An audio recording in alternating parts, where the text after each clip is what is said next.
everybody. The Wednesday, January 24th Executive Committee meeting will now come to order. We are convened as of 12:02 p.m. Mountain Standard Time. I would respectfully ask everyone attending this meeting to please mute yourself unless you are recognized to speak. I will now call for the roll of members of the committee. First Vice Chair Catlin. Here. Second Vice Chair Geisinger. Here. Secretary Guzman.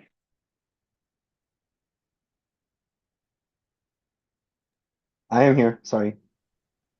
No problem. Treasurer Bouquet. Present. And this is Chair Eric Davidson speaking. I am also present. For the sake of the record, I also see that we are joined by Director Tisdale and Director Rusha. Thank you for joining us today. In addition, we are joined by a number of members of staff. I thank you for your participation. Our General Manager and CEO, Deborah Johnson. I'm seeing Ms. Snyder, Ms. Pelleggi, Mr. McKay, Mr. Green, Ms. Riley, Ms. Parrish, Mr. Kroll, Mr. Christie, Ms. Knapp Rhodes, and Mr. Smith. Thank you for being here and taking time. With that, we'll move into the public comment section. I'll open up for public comment to anyone who would like to address the committee regarding any topics listed in the published meeting agenda for the current and immediately preceding month. If you wish to speak and have not done so, you can raise your virtual hand, or if you've joined us on the phone, you can press *9. During this time, the committee does not offer any direct comments or responses, but if you would like to be contacted regarding your public comment, we please invite you to email the RTD board office at rtd.boardoffice@rtd-denver.com. I'd now like to ask for the assistance of the board office. Does anyone have their hand raised to speak, or have we received any written comments? Hi, Director Davidson. This is Jack Kroll, Executive Manager of the Board Office. We did not receive any public comment emailed to us in advance, but we do have a Mr. Richard Bamber who has raised his hand in indication of an opportunity to speak. Okay, wonderful. So before moving to that, Mr. Bamber, I'll just note staff will unmute you when it's your time to speak. Please bear in mind that by participating, you are being recorded. If you do not wish to be recorded, you can submit your comments in writing. Comments can be submitted to the same address mentioned earlier, rtd.boardoffice@rtd-denver.com. Please begin your remarks by stating your name, and you'll be given 3 minutes to speak. So with that, I will now open the floor for Mr. Bamber, please. Okay. Good morning, Executive Committee, and welcome to 2024. First off, to Jack, we did send a letter in. It was pretty short notice, but it was regarding fleshing out our opinion on the bylaws amendment, why we're opposed. And basically, to summarize, the board needs to look good. People in the state legislature are questioning the whole makeup of your governance. You need to look good, you need to look effective, and these things it's not a good look. As is in the same way when we get comments in meetings, in committee meetings, where directors don't appear to have read contracts in full, and there's talk of using OpenGov, and that, a contract being read and reviewed by a director is a full contract, which is the one that's about to be executed. It's got the contractor's rates in, it's got the full package, not an RFP. So that's the letter. So Jack, please reach out to me and we'll get that letter. Hopefully you've got the letter and we can make sure that's made its way. But I really want to talk about today is the GMCO, Deborah Johnson's, the information we have on the compensation and performance. So the first thing is, we note that however the GM or CEO performs this year, she will get a pay rise due to a compensation analysis having to happen. And if that doesn't happen by the board, she'll get a COLA adjustment. And that is regardless of performance, okay? So that's why we're very concerned that in the performance, if the GM would score a 0 or very lowly on her items the board would score, that GM would still get a 1% increase. We don't understand why you would give a 1% bonus for what would be 0 or very low performance, okay? Given that the GM will get a pay rise on the compensation analysis or COLA, okay? The light rail plan, simply a bonus goal, and moving on, simply is not appropriate to the caliber of the employee being assessed. And which in plain English means it's too easy. Typically, that job would be given in the industry. The plans would be worked up by an engineer, typically earning between 80 and $130,000. They'd be fully checked by an engineer earning maybe about $100,000 to $200,000. A director earning higher than that may give it a scant look over, So this is, you imagine those amounts, these are amounts far lower and to employees with far less experience than our GM and CEO, okay? The labor goal. We all know the biggest problem facing RTD at the moment is represented labor. It's operators and mechanics. These are the people that are hurting us, not making services run, cancelling buses, and preventing expansion. The goal waters down that. It says it doesn't specifically attack the labor shortage. It doesn't really matter why people are leaving, whether they're being terminated, whether they're retiring, or whether they're choosing to voluntarily leave. They have left and they need to be replaced, because the buses still need to be operated. So that goal is just not tight enough. And then the third goal, which includes securing the perimeter of an operational facility, we just do not understand it. What does that mean? Putting fences up around a bus barn? It's, a very watered down thing. We would be expecting a GM and CEO to be leading departments or creating departments and setting visions. And these goals seem like specific to what lower level staff would do. So we ask the board to consider this, and really think about the issues the agency is facing. So our final comment on this is there's nothing linked to operational metrics, nothing linked to how the buses and trains run on time, whether they run, the service that the riders actually receive. And then the other thing that's happened is we've removed the riders equivalent to comment on the GM. The customer surveys are now not going to be considered. So again, this is not a good look for an agency that needs leadership that is going to address the problems. And we think if you're going to get that leadership, you've got to start by properly incentivizing it. Thank you very much. Mr. Bamber, thank you very much for the comments. As noted, the committee does not produce responses at this time, but noted that you have submitted some written comments, and thank you for those, and certainly encourage those interested in the topic of performance to remain tuned into the rest of this meeting. Mr. Kroll, I saw that your hand was raised. Are you all set? Yeah, Chair Davidson, I was just raising my hand to begin to indicate to Mr. Bamber he was approaching his time limit. That's all. Thank you, Mr. Kroll, and thank you, Mr. Bamber. Mr. Kroll, I'm not seeing any other hands raised by attendees. Do you see any on your end? I do not. Okay, thank you. With no other participants in the queue, we will now close the public comment period at this time. We'll move into recommended actions. There are 4 recommended actions this afternoon. As a reminder for committee staff and anyone watching or listening, any actions that are passed by this executive committee, even if the vote is unanimous, will be included on the board agenda under recommended actions so that the full board will have an opportunity to discuss the measures presented.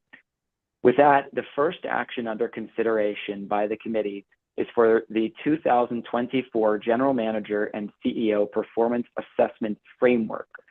This is for the Board of Directors to adopt a General Manager and CEO Performance Assessment Framework for the calendar year of 2024. Do we have a motion? So moved. And the movement Second. as First Vice Chair Catlin and the second as Second Vice Chair Geisinger. With this, I would at this time like to present the item. This will be a joint presentation. I will be presenting the first portion as chair of the board with respect to the performance evaluation framework, and then we'll hand to General Manager and CEO Deborah Johnson to discuss the proposed goals for the 2024 performance period. With that, I'd now ask if the board office is able to share the slide deck so that we can proceed through the slides, please. Oh, Mr. Chair, I'm actually sharing it. Oh, thank you. That's, if you wouldn't mind sharing that, Ms. Johnson, that would be wonderful. Thank you.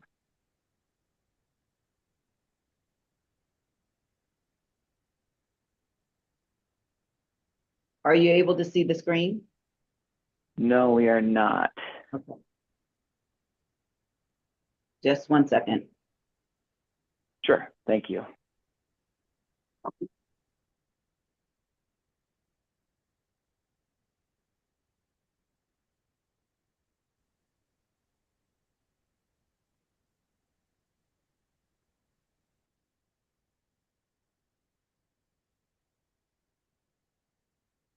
Thank you, Ms. Johnson. We can see that perfectly well. So as previously noted, I'll start with the first part of the presentation. First, an overview. We're going to cover the General Manager and CEO Performance Assessment Framework. We are then going to discuss the performance assessment components, and then we'll be discussing within those components the specific goals that have been proposed by General Manager and CEO Johnson after discussion and consultation with this board, and then we will recap the discussion. If we could move to the next slide, Ms. Johnson, and I think we'll actually move to the slide after that. This is going to start with the assessment framework. So the assessment framework before us has been discussed previously. I'll do just a brief recap of what is here.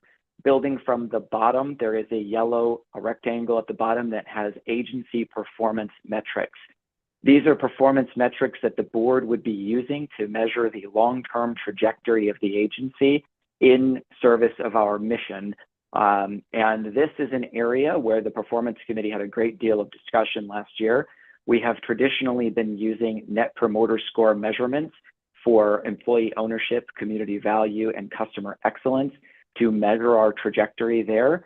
We have had some discussion about opportunities to enhance and add to our long-term agency metrics. Those are things that will be slated for discussion at the board retreat next month. That is not going to be the nature of the discussion today. The nature of the discussion today will focus on the red box and blue boxes above this. The red box are short-term goals. These are annual goals of what will be done on an annual basis in service of our long-term mission and goals for the agency. Those short-term goals will be SMART goals. I will allow General Manager and CEO Johnson to expand upon the definition of that and discuss those goals in details later in this presentation, and thank her for the preparation of that. Going the next level up, there are two blue boxes that are agency values and core base job function. These are what we have traditionally referred to as subjective criteria. These are things that are measuring how the General Manager and CEO shows up, as noted in the agency values, as well as her strategy, execution, and leadership according to her base job function for which this board hired her. If we move to the next slide, we'll see that the focus again of this discussion is on the top portion of the slide, the SMART goals on an annual basis and the subjective criteria. All of those are being proposed to move adjusted base salary. We'll be talking about this more as we proceed of the math of this, but as many people may be aware, the General Manager and CEO's contract has in the past contemplated adjusted base salary as well as one-time incentive payments.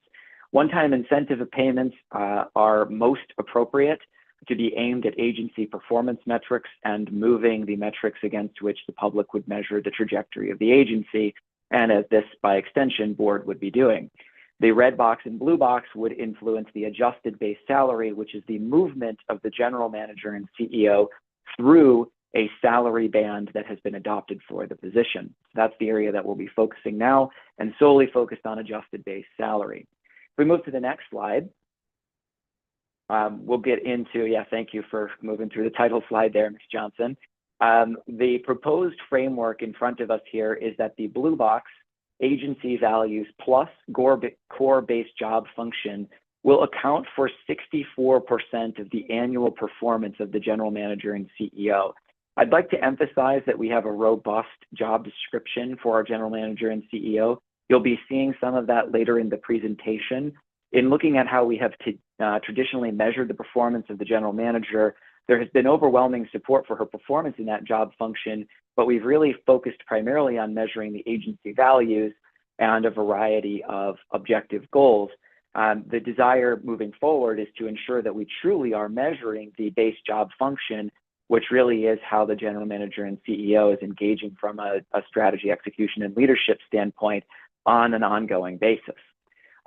If we move to the next slide, we'll start to see how some of this breaks out. We have, to simplify, moved away from using percentages now and are using a point-based system to describe the framework being proposed. And that is 64 points being applied to blue box criteria, core-based job function, and agency values, with 36 points being allocated to those red SMART goals. The assessment scale then calls for having an exceeding expectations, a meets expectations, and a does not meet expectations criteria for setting the adjusted base salary. You can see the point distributions on the slide here, 80 to 100 points representing exceeding expectations, 50 to 79 representing meeting expectations, and not meeting being less than 50, fewer than 50 points.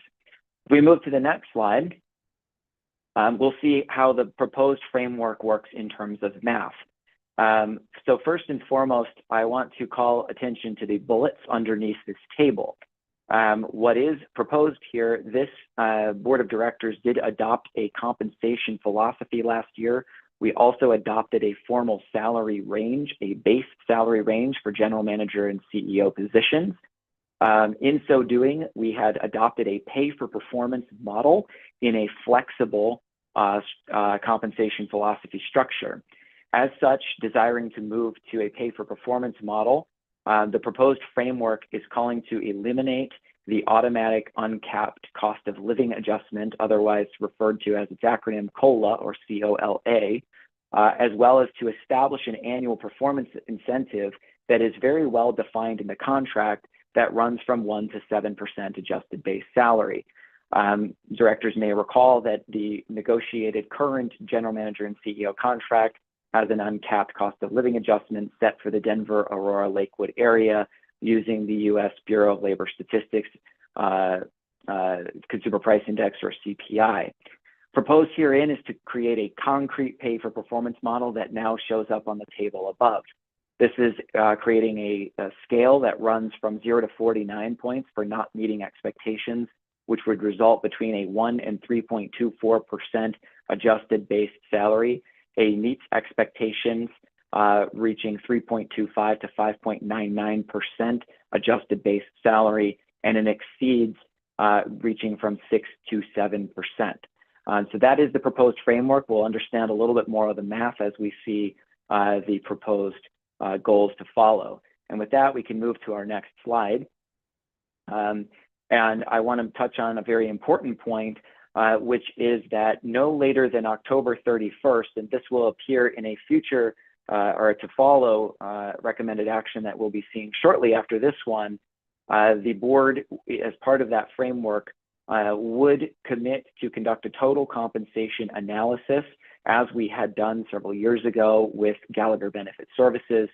We would review and act on such a compensation analysis, and we would adjust compensation, benefits, or base salary as deemed necessary by the board. I would encourage everyone when we engage on the following recommended action to ask any questions they may have around that. I believe the contract is pretty clear on this. This is asking for the board to review and compare any compensation analysis we receive with the intent of our market competitiveness intent as outlined in our compensation philosophy.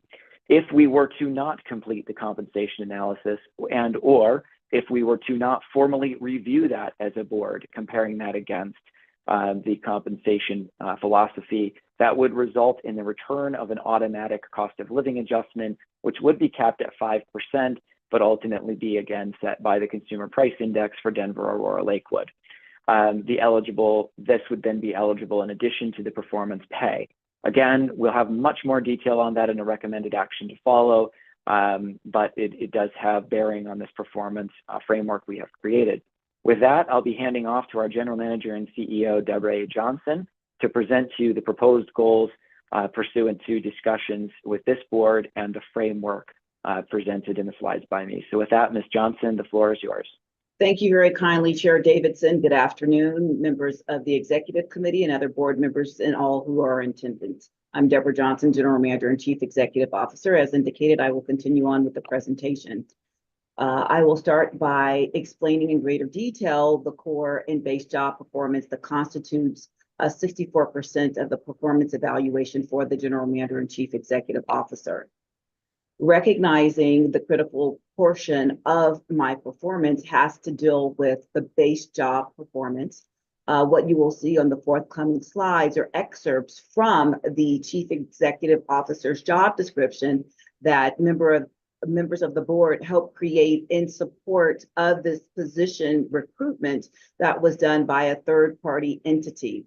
The evaluation criteria will be assessed by each board member each November going forward. It will reflect a 360 assessment.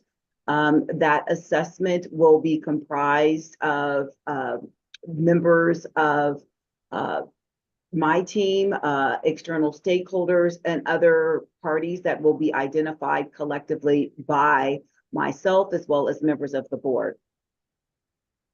Recognizing the annual performance feedback, the criteria is derived by the job description that I just referenced that was created in July of 2020. Strategic plan agency values being community value, customer excellence, employee ownership, and financial success. The points breakdown includes the core business of the purpose of the position, which is general transit management and internal relationships. Board interaction and external relationships. General transit management constitutes 34 points, board interaction 20, and external relationships 10 points. Moving forward, the highlights from the general transit management and internal relationships, as indicated, were extrapolated directly from said job description, but I will go through some highlights, but the board does have access to the job description, and it is made available to the public in other elements that have been published. So recognizing that a critical factor is having someone skilled and knowledgeable that has the ability to manage a multimodal, complex, taxpayer-funded organization, overseeing large and complex budgets, identifying and creating new sustainable revenue streams. And the list goes on. I won't read each and every one of them to you, but they are here. Recognizing when we talk about the importance of internal relationships, I alone cannot run this organization. It takes one's ability to be able to cultivate individuals to do their optimal best. And in doing so, have to ensure that I am fostering, instilling, and promoting and maintaining a culture that embraces diversity, inclusion, equity, and belonging, establishing and maintaining healthy working relationships, and encouraging and empowering and challenging agency leaders to think outside the box. And quite naturally, as we talk about the whole notion of public transportation, the operative word is public, ensuring that we are advancing a civil rights program, which is critically important as we think about the core business, which is service delivery. Going forward to the next slide as relates to board interaction, this is 20 points. I do want to qualify that in the previous section that constituted the 34 points, that the board quite naturally is interwoven in the general transit management, recognizing that the position in which I hold has the responsibility of implementing policy that this body sets. More specifically, getting to the extrapolations from the job description, develop a strong working relationship with RTD's board, assisting and advising the board in policy and planning responsibilities, implementing board policy via actionable management plans, and of course, engaging and collaborating and partnering with board members to advocate on RTD's behalf with elected officials, be they at the local, state, or federal levels. External relationships. As we look at this section that constitutes 10 points, build strong collaborative partnerships with the Governor and General Assembly, meet regularly with stakeholders, and build partnerships and implement solutions. Going forward, the agency values are critically important because those are the ideals and beliefs that we collectively hold as what we believe to be true. But more importantly, if in fact I'm not demonstrating these various values, then I wouldn't be able to achieve the other core components of my job. But with that, I would like to provide the explanation pursuant to what's captured on page 6 of our strategic plan document, whereby passion, it's we will be purposeful in delivering our work. Respect, we will demonstrate respect and integrity in our relationships and interactions with both our colleagues and community members. Diversity, we will honor diversity in thought, people, and experience, being receptive to unique ideas and viewpoints to achieve optimal results in problem solving. Trustworthiness, we will be forthright in our actions. We will do what we say. When we say, we will do it. Collaboration, we will approach our work in a collaborative manner, seeking and acknowledging valued input from our colleagues and the community. And then ownership, we will commit ourselves to continuous learning and to do what it takes to deliver our shared vision. Moving forward to short-term goals. So this, once again, is related to our strategic initiatives that have spawned from the 4 strategic priorities, recognizing that this is all related and has a clear-cut nexus to what we're doing in the agency as a whole. The strategic initiatives are back to basics, people power, and welcoming transit environment. These initiatives all are valued at 12 points apiece, because recognizing that these are all interwoven. If in fact we didn't have people power, we couldn't help create a welcoming transit environment. But if we don't have basic plans and policies and procedures, we will not be able to carry out our work, which is to deliver optimal transit service. Moving forward to the short-term goal, recognizing the intent behind this is to have these be SMART.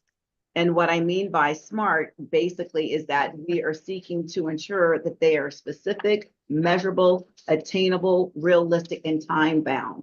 So with that, the goal as relates to back to basics is to initiate the light rail replacement plan, which is 50% of this goal, by February 29th of 2024 for the replacement of age rail along the Welton corridor from 30th and Broadway to 19th Street in Denver, and complete at-grade rail reconstruction. I'd like to emphasize reconstruction. At this agency, we have yet to undertake any rail reconstruction.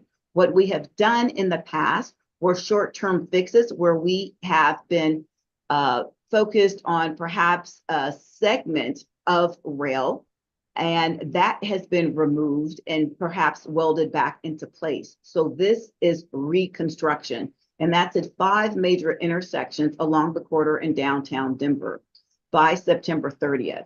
And you can see the point spread, recognizing that each of these goals, the intent is for them to be met. The minimum of this would be meeting expectations, which would be 6 points. Exceeding, which would be up to the board's discretion, because there could be a portion of this relative to it being done prior to the timeline set, or something that has occurred in excess of what has been stated. Moving forward to the next short-term goal, which is people power. I do want to qualify that we have a labor-intensive organization, nearly 3,000 employees, keeping in mind that we have been adversely impacted by retaining employees. I just on Monday had the opportunity to go in and greet new members of the RTD workforce. We have had a wonderful success in bringing people into the organization.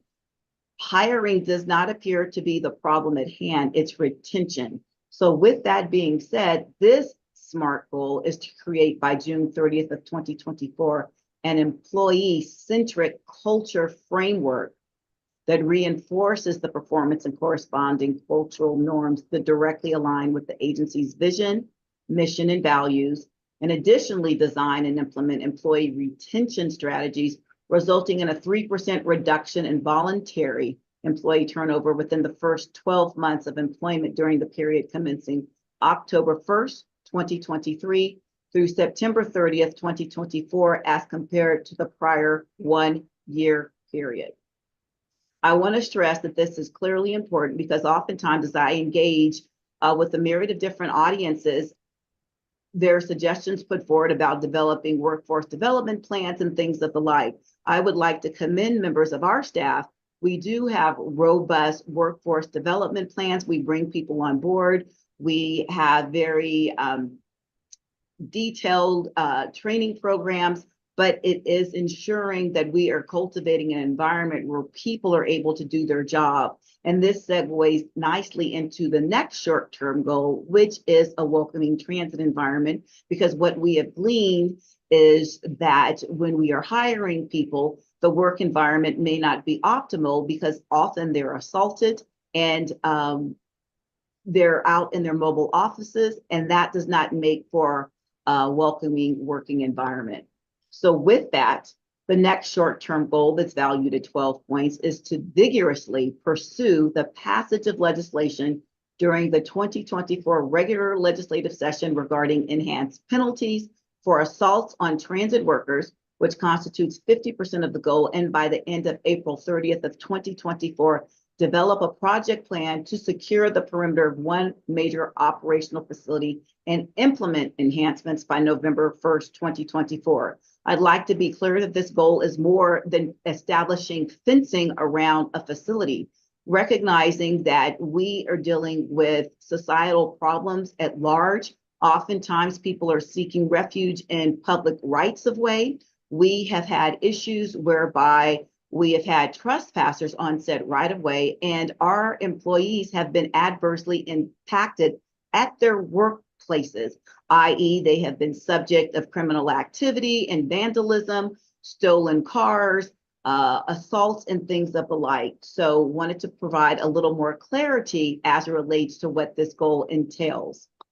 Moving forward, to recap the point system that Chair Davidson referenced earlier in the presentation, the core base job assessment plus the agency values, which is in blue, constitutes 64 points. Let's keep in mind that if I were able to achieve all my short-term goals and I wasn't basically doing my core job, which is leading this multifaceted public transit agency, the short-term goals would be for naught, because those wouldn't be able to be realized if in fact I wasn't doing the core business that I have been hired to do. So recognizing the assessment scale, keeping in mind that meets expectations would be 50 to 79 points, and the goals that you have seen displayed before you, being of the short-term caliber, all are set for me to meet expectations. And anything beyond that would be exceeding expectations from 80 to 100 points, and does not meet is less than 50. So with that, that concludes my portion of the presentation. I will yield the floor to Chair Davidson and remove the presentation from the screen. Thank you very kindly, Mr. Chair and members of the Executive Committee. Thank you very much, Madam General Manager and CEO Johnson, for the presentation on the goals and the expounding upon what we would be measuring. A few things I'd like to just say to wrap up and then open for discussion and questions from directors. First of all, I'd very much like to thank Chief People Officer Charlene Pelleggi for her tremendous assistance with the board and with the Performance Committee in the development of a framework that has leveraged best practices and frameworks that have been utilized successfully elsewhere. I'm tremendously grateful to Ms. Pelleggi for her expertise and time and assistance with the board. I'd also like to thank Ms. Snyder for her work helping us to actualize this framework. And again, we'll be seeing another recommended action shortly. And former Chair Geisinger and current Chair of the Performance Committee, Catlin, thank you for your work as well in helping to create this. And then finally, of course, General Manager and CEO Johnson, thank you for engaging on creating an updated and improved framework that moves to a strict pay for performance model. And I'd also like to just remind directors, some of the things that we said last year in Performance Committee was that we didn't have enough opportunity to really weigh in on the job function and the areas where General Manager and CEO Johnson is performing. We were strictly talking about agency values, and we were strictly talking about goals that were ultimately longer term goals, the Net Promoter Score movement. And due to the nature of the contract and the performance model, we're somewhat tied in terms of what we can provide feedback on and what ultimately influences a performance framework. So I think this is a tremendous step in the right direction of a structure that offers a lot of opportunity for this board to measure. And also the message was received as former chair of the performance committee by me loud and clear that we needed a spectrum. And this is where the not meeting expectations, meeting expectations, and exceeding expectations with some board discretion, with understandable math, can be utilized.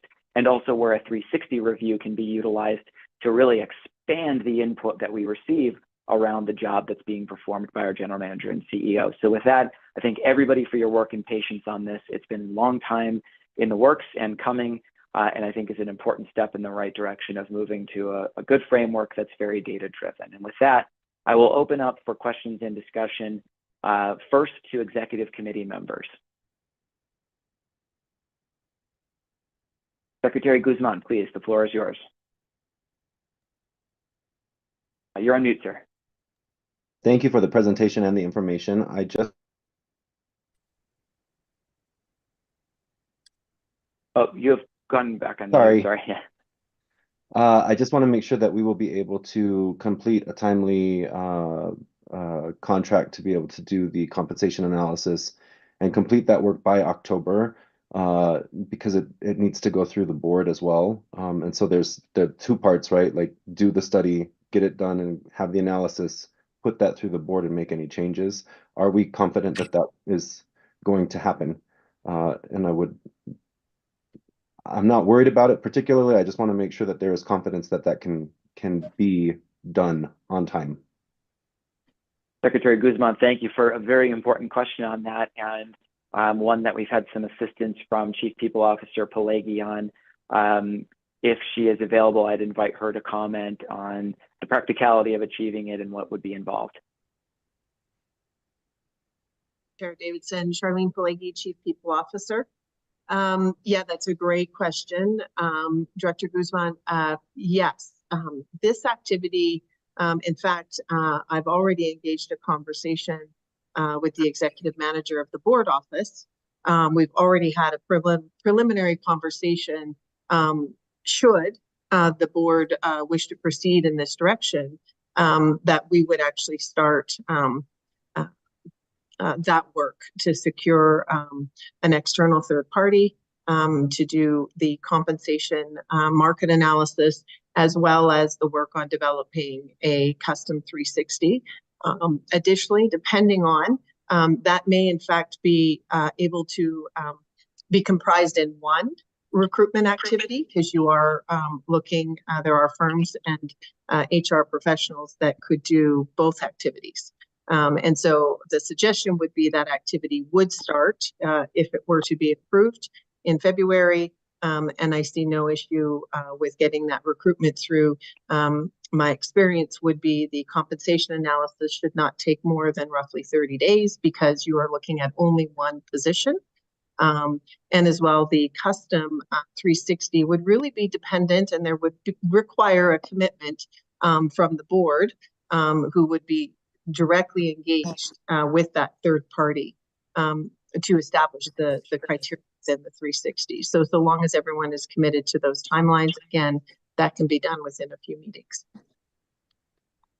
Thank you. Thank you very much, Ms. Pelegi.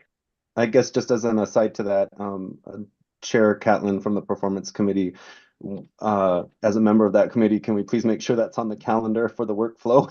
All right, thank you. I would say yes, that is definitely what we need to put on our work plan. I'll raise my hand. Thank you, First Vice Chair Catlin, and thank you, Secretary Guzman, for a great question, and Ms. Pelegi for the assistance. Second Vice Chair Geisinger, please. Thanks very much. I think this looks great. I think y'all have done a lot of great work even in the last couple of weeks since I've been gone, and I think it's a great step in the right direction. I just had a question about the timing. It looks like we're obligated to respond to the compensation analysis by October 31st, but we don't do the performance measurement until later. And I know the compensation analysis, we've set our goal at 50%, and it's a range. It seems like those should be tied together. Is that not right? Yeah, thank you, Second Vice Chair Geisinger. I can offer some comments on that, and then happy to open the floor if anyone would like to raise their hand. It's been part of the discussions on this, Ms. Pelleggi, Ms. Snyder, or Ms. Johnson in particular. What I would note is that since we've set it there as an entirely separate item, because the intent of the compensation analysis is really to look at the salary band itself and where it falls in terms of a market competitiveness. Also, one thing that's been highlighted is the importance, and this was discussed a little bit at the Performance Committee recently, the importance of looking at a total compensation analysis. And so the intent of October 31st is to allow ourselves time, since we are obligated to complete the adoption of performance assessments by the end of the year. And there are going to be multiple moving parts as we look at what needs to be adopted by the end of the year. So the intent was to have a review for the board to compare against the compensation philosophy, have made a decision what to do with regards to market competitiveness and what to do with that compensation analysis going into the period with which we'd be doing evaluation. So we have that context, and that is completed going into what is ultimately a different exercise, performance versus market competitiveness and analysis. So first, second, Chair Geisinger, is that helpful? Does that answer it? Is there still questions there? I guess I still have some questions. So what we'd be doing by October 31st is sort of establishing the band. Is that correct? We'd be looking at the competitiveness of the band and competitiveness of the total compensation packages, all inclusive, and be examining that prior to going into the performance assessment period. And Ms. Pelleggi, I saw your hand come up and saw you not add. If there's anything you'd like to add, please, I'd welcome the input.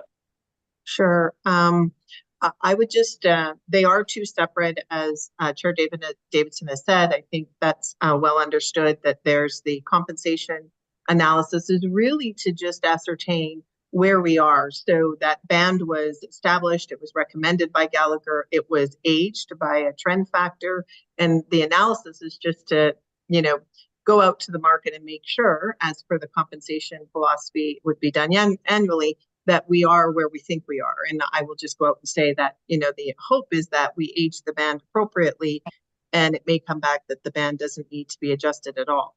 It may in fact be right where it is. Separate to that is the GM and CEO's performance assessment, which I just want to remind, irregardless of that review being done, there is room within that band for performance to be assessed and for there to be movement based on performance within the band as it is established right now. We elected the October 31st date because of the clause around, if the work isn't done, the COLA that would be capped at 5% would kick in. So it's really an accountability metric for the board to be committed to getting the work done. I hope that gives a bit more. That's why that date of October 31st, given the GM and CEO's contract of November 9th, would typically be when the COLA would be applied. Thank you. Thank you, Ms. Pelleggi. Yeah, does that answer your question, Second Vice Chair Geisinger? It does. Thank you. Thank you. First Vice Chair Catlin and Chair of the Performance Committee, please go ahead. Thank you, Mr. Chair. Ms. Johnson, I wanted to say thank you for your oral amplification of some of these SMART goals. I think that really helped to put a little bit finer point on some of these SMART goals and address some of the concerns that were expressed at our earlier meeting. So I wanted to thank you for doing that. And changing subjects, for this procurement of, I really appreciate the idea of combining the two and having a HR professional that could do both. I think there's some efficiency to be gained there. In this procurement, do you envision having board participation, much as we are having board participation of the selection of our facilitator for our retreat, given that it's the board's responsibility to conduct both of these I would strongly suggest that we have a couple of board members that participate in that selection process. Thank you. Thank you. Very important point, First Chair Catlin. First we'll open the floor to see if I do have some thoughts around that, but if Ms. Pelleggi or Mr. Kroll, if there's anything that you would were hoping to address there. Ms. Pelleggi, I'll turn to you first. I saw your camera come on. If you have nothing to comment, no problem. Don't want to put you on the spot, but if you do, please go ahead. Sure, Charlene Pelleggi. As I indicated, Executive Manager Kroll and I have already, Board Manager Kroll and I have already had a preliminary conversation.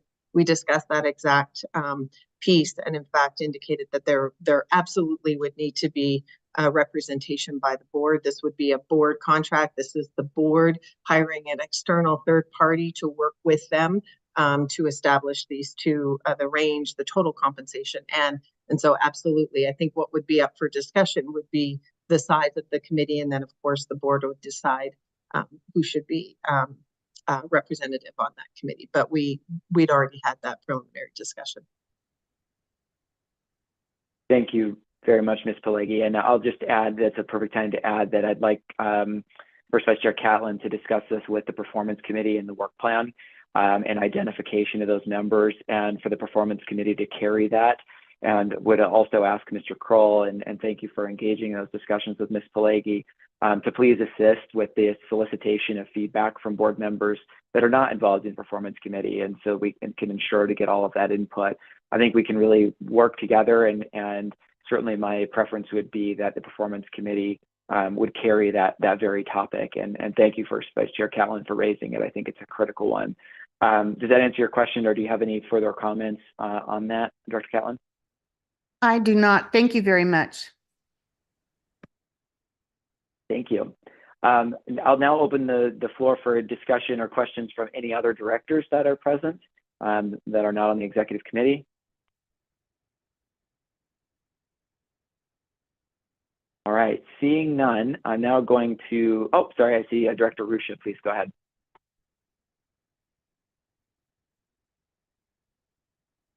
Thank you, Mr. Chair.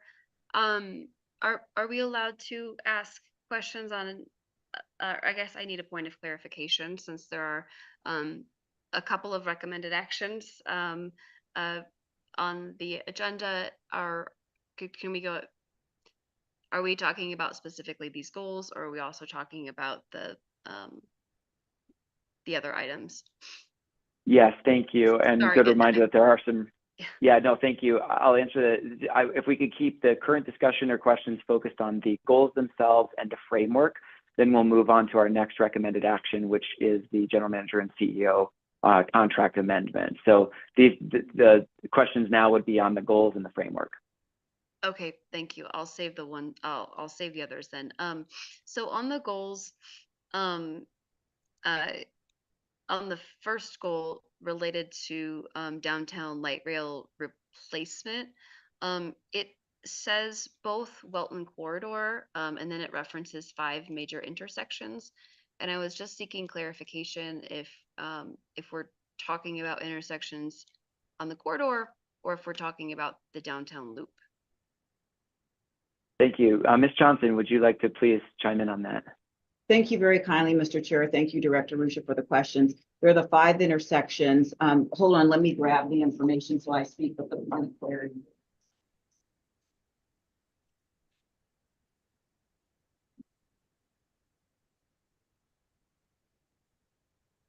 So as I talk about the intersections, there are several that are within the confines of like 14th Street and 19th Street. So they are the ones within the loop. And the reason why those are critically important is due to the fact that this rail was basically put in place in the early part of 1994. Revenue service began in October, but recognizing that it's not only light rail consists that are traversing over this track due to the point that they're intersections, and it is an area that is in close proximity to the convention center and things of the like. There's heavy motor vehicle traffic, truck traffic, and things of the like. And this rail has been subjected to the weight and the overusage, in addition to runoff caused by inclement weather and things of the like, and recognizing as well that this was put in place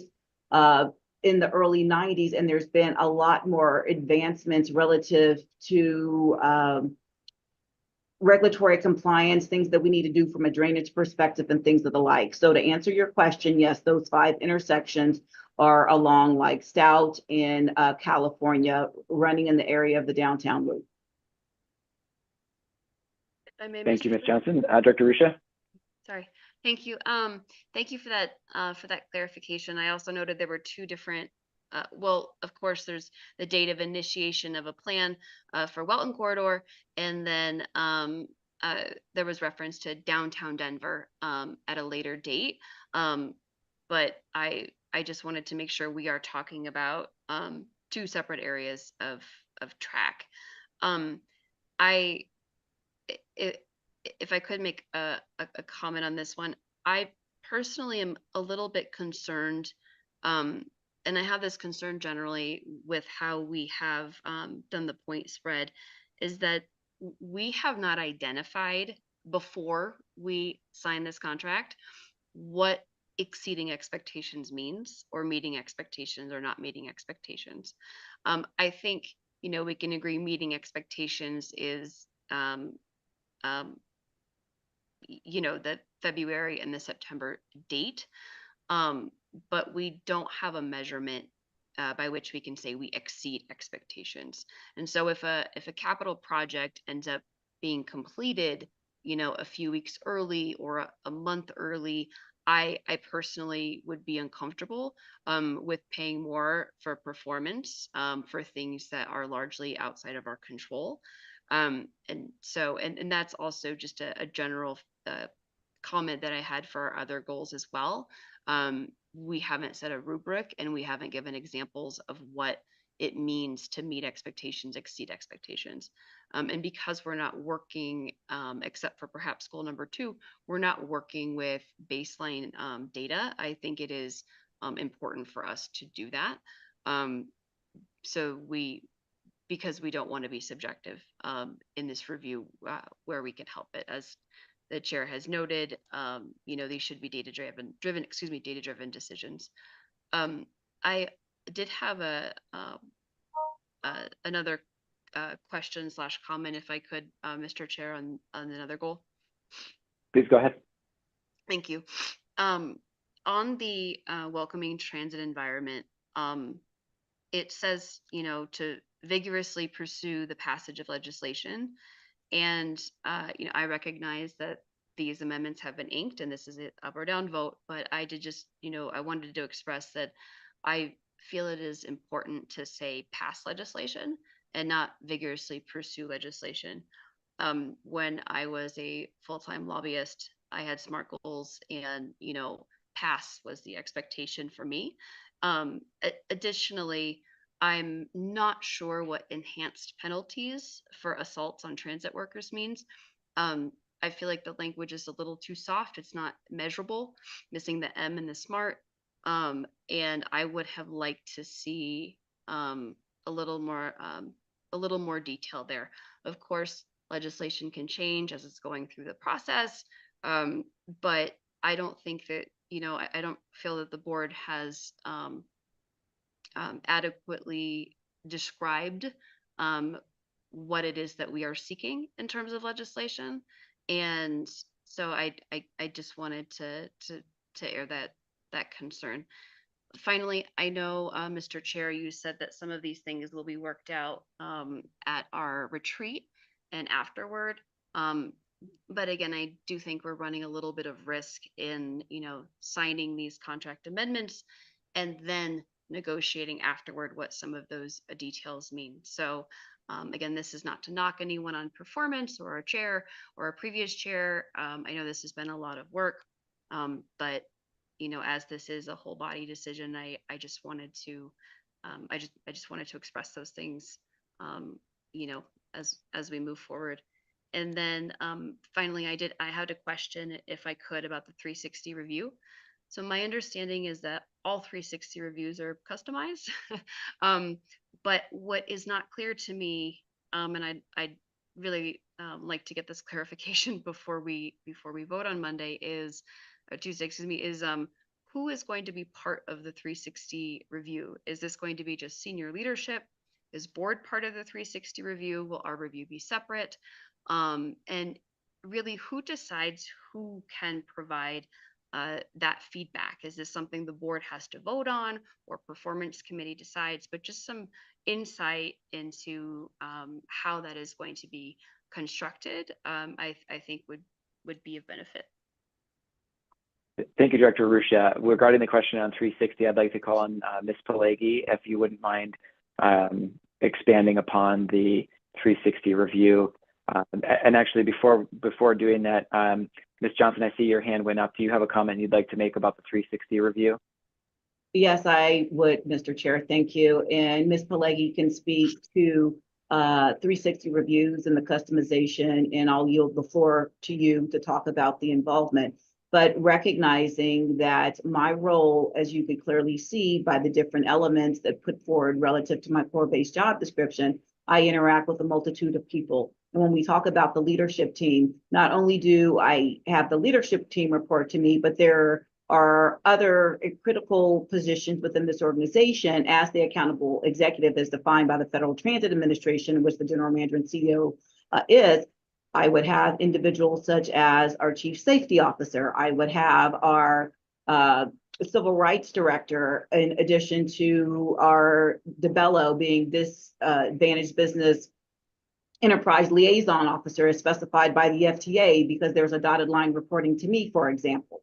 I would have other individuals with whom I engage with. It could be the executive director of DRCOG, but those conversations would be had by members of the board, and I would yield to Chair Davidson to elaborate on that, because it's collective, because recognizing there could be some critical elements of different initiatives upon which I'm working, where we would have the individuals being external stakeholders that would be engaging with me. I can tell you that I have participated in 360 reviews with people in this region with whom I work with on a regular basis, and some of which could be, you know, the executive manager of DRCOG. I participated in that 360. I participated in a 360 for our general manager of our concessionaire agreement. So I wanted to provide that context. It is not a fait accompli. It's contingent upon what we decide going forward and what is germane relative to my core-based job duties and what's working on.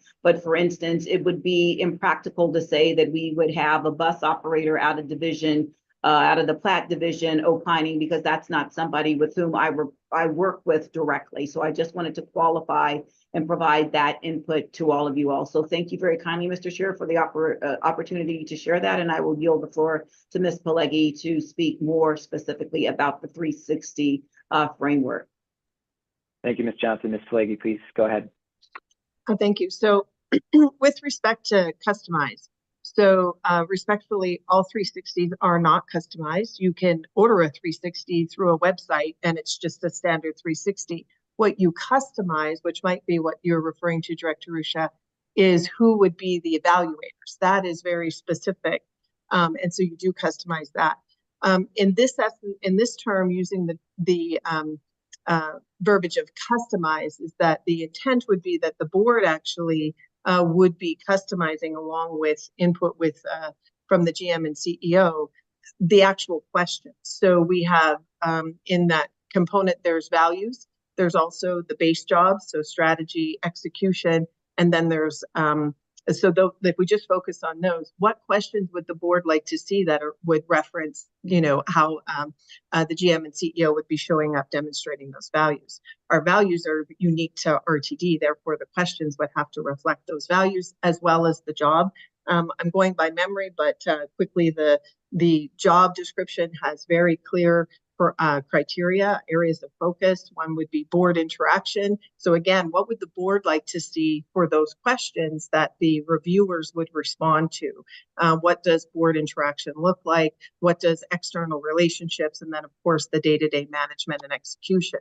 So the idea is working with that third party. The board is actually creating that 360 that is very customized to the agency with respect. And in addition, they would be determining, to your question around the evaluators, who would be, not the specific individuals, but how many evaluators would you want to have? Keep in mind, in a 360, there's equal. So the board would determine their evaluators, and the GM and CEO would also be able to determine their evaluators relative to the specific areas. So the beauty, I think, in this process is, as you're working with the external consultant, you're designing and developing that 360 to meet the needs of the agency, as opposed to grabbing something off a shelf, which would give you some input, but may not address to the specificity. And so you would, the last thing I'd say would be, you would have a number of externals, you could have various degrees within the agency. So could be, you could have an operator, you could have whatever areas you wish, as well as members of the leadership team. And of course, some board members, although it would be unusual to have all board members, just given the size of the board. And of course, it would be difficult would have to be the GM and CEO gets to identify some board members, and then the board would have to, so you can see the conflict there. Thank you, Ms. Pelleggi. I appreciate it. I would like to, Director Rucha, please go ahead for a response, Director Rucha. Thank you. I suppose I should have said that there's not a universal 360 review, but I think Ms. Pelleggi did make my point on the customization piece. So what, and it could just be a little bit of COVID head, so I apologize. But what's not clear to me is in our scoring, and how we'll arrive at the final aggregate score, where the board's review comes in. Is that still to be determined? You know, will we still have a separate scoring process that will be part of, I assume, a total table? And that was part of the reason why I asked if the board would be part of a 360 review. So that's one question I have. And then a comment. I do think, particularly because we have now removed the Net Promoter Score from this process, and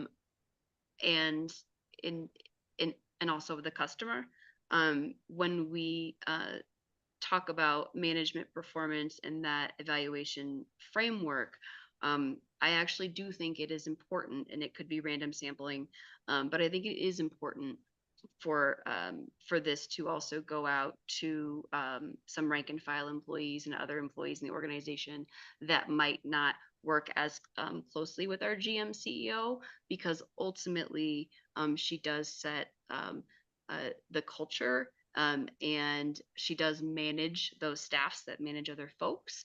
And I also think it ties into that goal number 2 of creating that employee-centric framework. So, you know, whether that's part of a 360 or a 180, I do think it is important that we capture that.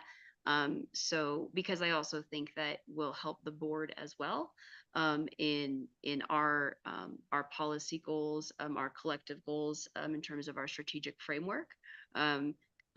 You know, I think I've said this before, but I just want to say it again. You know, my feeling is that our GM and CEO's goals are our goals.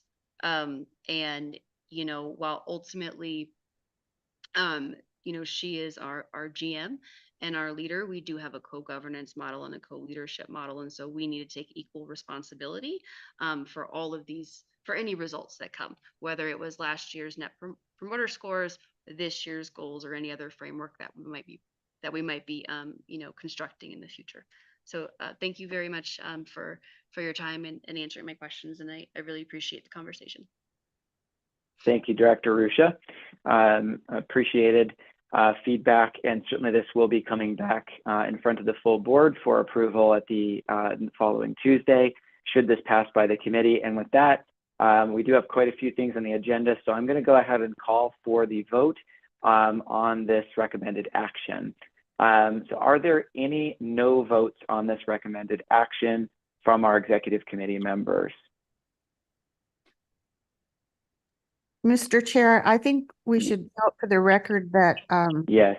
we dropped one executive committee member. So there are only Thank you.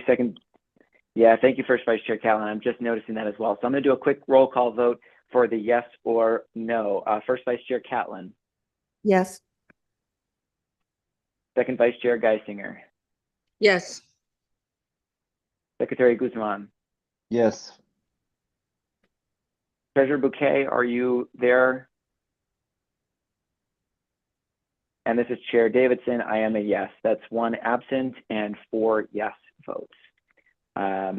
So thank you for that. With that, we're going to move on to our next recommended action. This ties into the framework and goal adoption that we just discussed. This is the 7th amendment to the General Manager and CEO Employment Agreement. This is for the Board of Directors to adopt the 7th amendment to the employment agreement with General Manager and CEO Deborah A. Johnson to establish the 2024 pay for performance framework consistent with the board adopted General Manager and CEO compensation philosophy. Do I have a motion? So moved. So moved. Second. I have Secretary Guzman as the movement and the second as Second Vice Chair Geisinger. I will briefly present this item. Again, we have quite a bit to get through here. We've already dialogued on the framework and the goals. This is to solidify that point-based system. There are several things that are happening here. I would encourage directors, as we proceed to the vote here, you can reference package page 35 and 36 for some of the key points. This is bringing us into alignment with the compensation philosophy adopted by this board. And this is to adopt the framework we just discussed. Again, I would note that there are several, in the discussion item, you'll see that there are several key points. This is establishing the 2024 pay for performance assessment point distribution and corresponding adjusted base salary increase range for which the General Manager and CEO is eligible. This is requiring the Board of Directors to conduct a total compensation study and take appropriate action by October 31st, 2024. You can see the details of that in the contract that has been distributed and reviewed. And this is also to eliminate the automatic uncapped cost of living adjustment contingent on the board's completion of the compensation study and action. With that, I'd like to just turn to any questions and discussion from the executive committee at this time.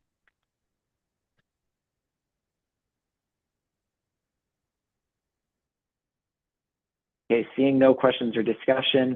Again, I know we have quite a bit to get through here and this will come before the full board. Are there any questions or discussion from non-committee members?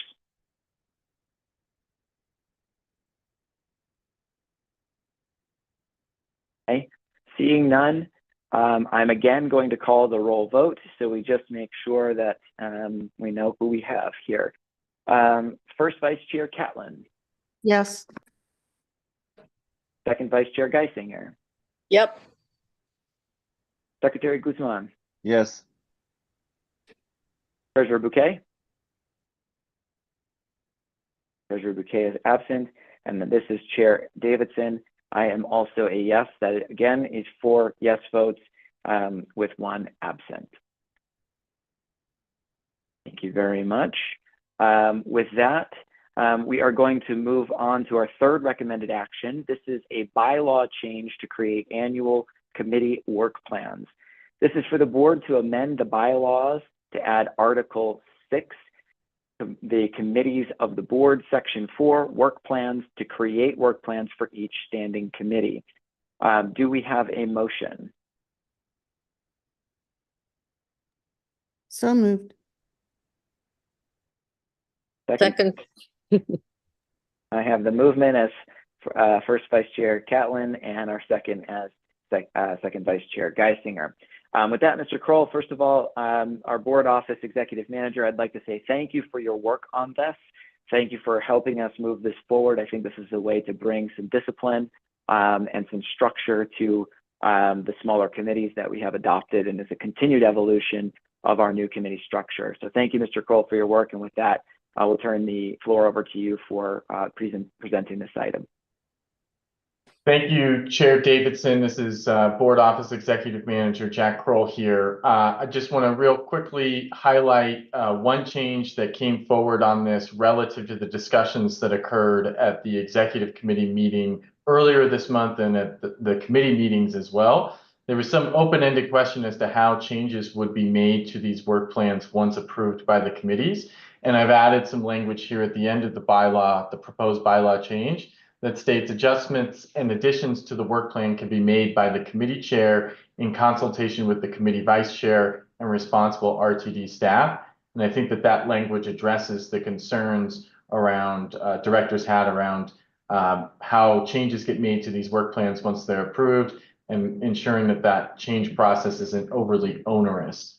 And with that, this is effectively the same bylaw change that you all initially discussed in October at the study session, and then saw a draft of at the November board meeting. And following our methodical process for updating the bylaws, it was communicated out more than 10 days in advance what the proposed change was.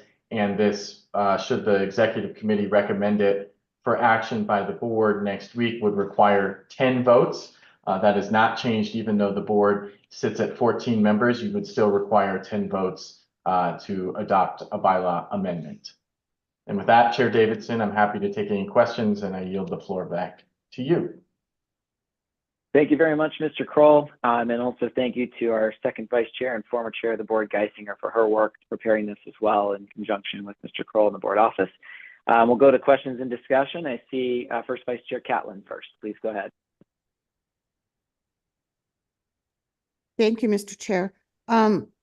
I like the language on packet page 105 clarifying how these work plans would be amended. I am one of the board members that expressed some concern that we might get bogged down with process.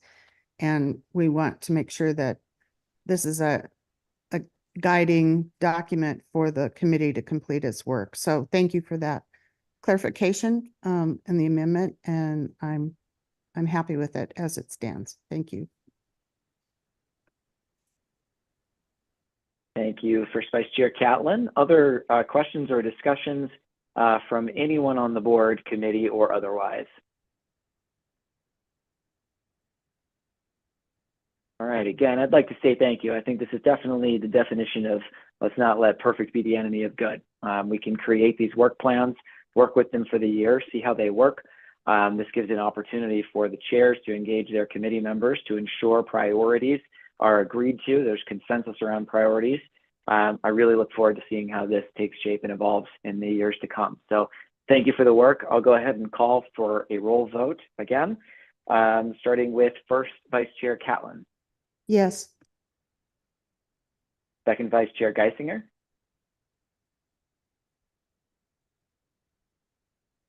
Come back around. Sorry. Secretary Yes. Guzman. Oh, yeah, okay, yeah, yes. Secretary Guzman. Yes. Treasurer Bouquet, I believe is absent. And this is Chair Davidson. I am a yes. That is 4 yes votes with 1 absent. So thank you very much for that. And again, we're going to discuss a bylaw change. We're moving to our final recommended action, which is bylaw change to set a time limit on board and committee meetings. This is for the board of directors to amend Article 4 meetings, Section 8, recesses and adjournments, to set a time limit on the length of meetings of the board and its committees. Do we have a motion?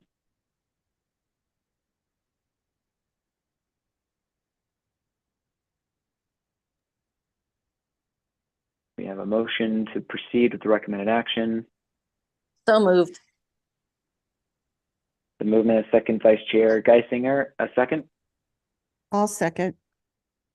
A second from First Vice Chair Catlin. With that, again, I'm going to ask Mr. Jack Kroll, our board office executive manager, to please present the item.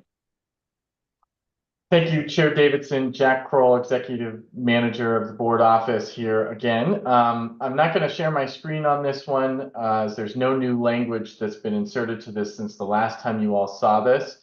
The last time this was presented was at the October study session, and at that point you saw a draft of this bylaw change as it appears now again in the packet. Again, it was communicated 10 days in advance per your bylaws and would require 10 votes of support at the meeting next week should the executive committee recommend it to be considered at that point.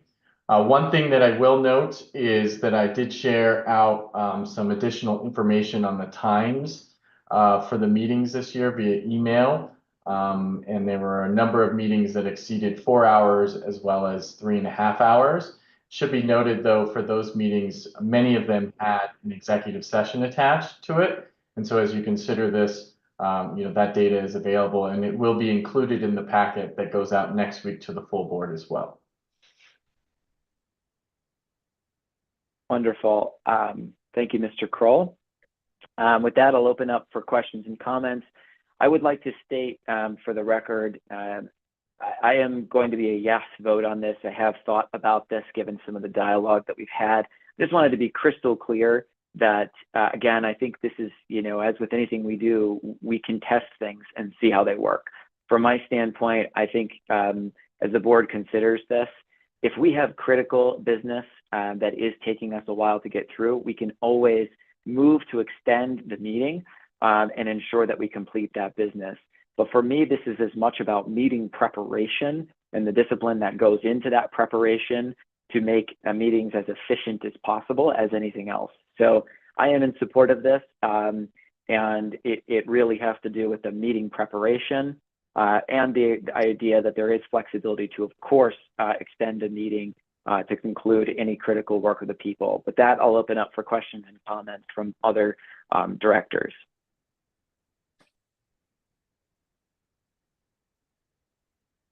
Yes, second Vice Chair Geisinger.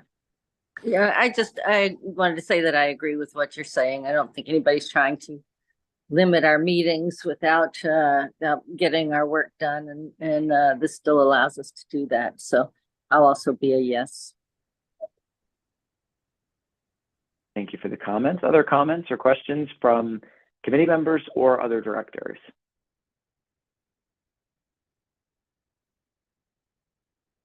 Okay, seeing no other comments, I'm going to go ahead and call for the roll vote again.